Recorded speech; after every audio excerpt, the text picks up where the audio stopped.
To situate our perspective in a larger context, let's go back to 1933 when Franklin D. Roosevelt gave his inaugural address. In his address, he was addressing the nation and championing national unity in a time of Great Depression. Because in this time, not only did the United States as a public face great disparities, but also its economy did as well.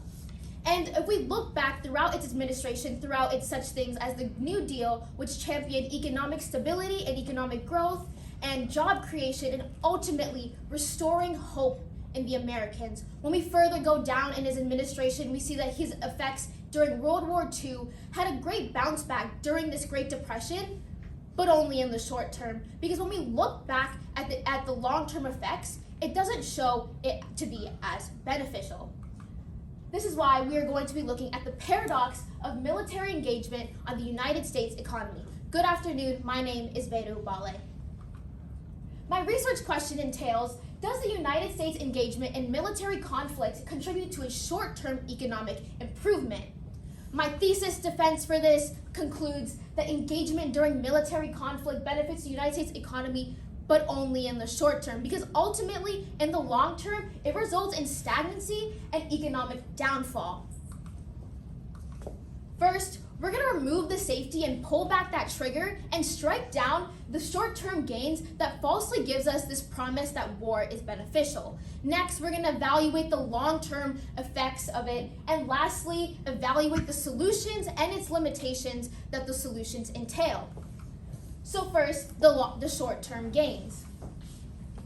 This graph by the Institute of Economics and Peace shows that during World War II, the unemployment rate starkly dipped, going next to zero, as opposed to just 10 years before, where the unemployment rate was almost at a stark 20%. This is evident because during the wartime, there was a need for manufacturing jobs, military jobs, and also allowed for women to enter this workforce.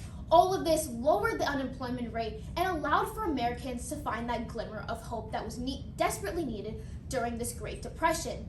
Next, let's evaluate the GDP compared to defense spending. As we can see, in times of war, the GDP spikes as the defense spending also spikes. As we can see in the Korean War, the Vietnam War, the Cold War, and the Iraq and Afghanistan War. All those wars, we can see a start, peak, and then a downfall. But it's also inevitably important for us to remember that in overall, the GDP is still declining, which leads me to the long-term effects of war. First, we're going to see the supply chain disruptions and why that is important. Eric Hamilton from the University of Florida states that because of the war in Ukraine, the United States has not been able to obtain key metals imported from Russia. These metals are imperative for battery-powered automobiles and the technology industry. Furthermore, let's take a global perspective of this and see how it disrupts global trade.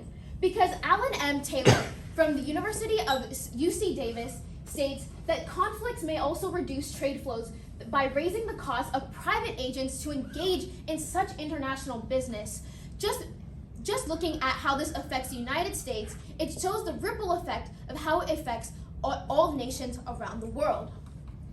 Next, we're going to get into stagflation. Stagflation is a term coined in the 1970s after the start Vietnam War. Stagflation is when employment is low, inflation is high, and ultimately the GDP also decreases.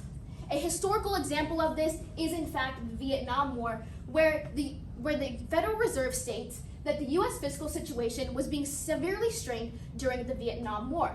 This is because Lyndon B. Johnson, the president at the time, decided to keep taxing the Americans at a steady rate. This means that during that time of war, after the war finished, unemployment also rose, and this was a perfect recipe for stagflation, and reported by the Washington Post is difficult to combat. Now, let's address some of the solutions and its limitations. The first solution is to diversify economic activities. Diversifying economic activities is to expand our spending in other avenues. So Heidi Gettler-Piedra from the University of Massachusetts has stated that the amount of money spent in military spending gives us a lower return on investment than if we invested that same amount of money into other sectors, such as education, clean energy, and healthcare. The limitations for this, unfortunately, is that rapid diversification may not be feasible due to the existing economic structures, but ultimately, if we look at its implications, if successfully implemented, this diversification could lead to a more resilient and balanced economy. Next, the second solution that I proposed today shows that it shows diplomatic conflict resolution. This solution is to combat war in general, because going back to my previous thesis defense, that war in all and long-term effects is negative, and by preventing war from ever happening, we can also prevent those negative effects. So diplomatic conflict resolution is when we prioritize diplomatic efforts and multilateral cooperation through institutions such as the United Nations and other regional alliances.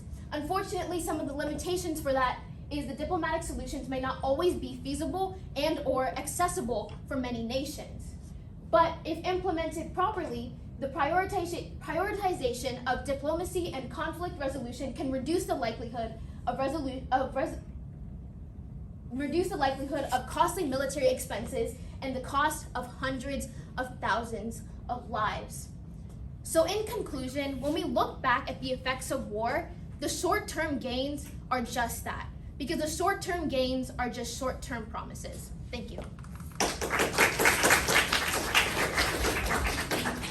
Thanks, Veda. I do have two questions for you. First up, how valid and reliable were the sources that you used, and then how do you know?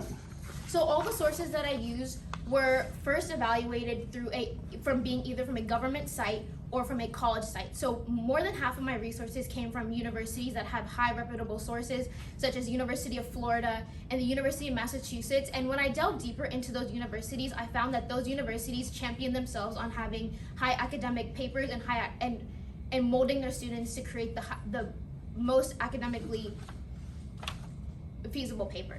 Okay.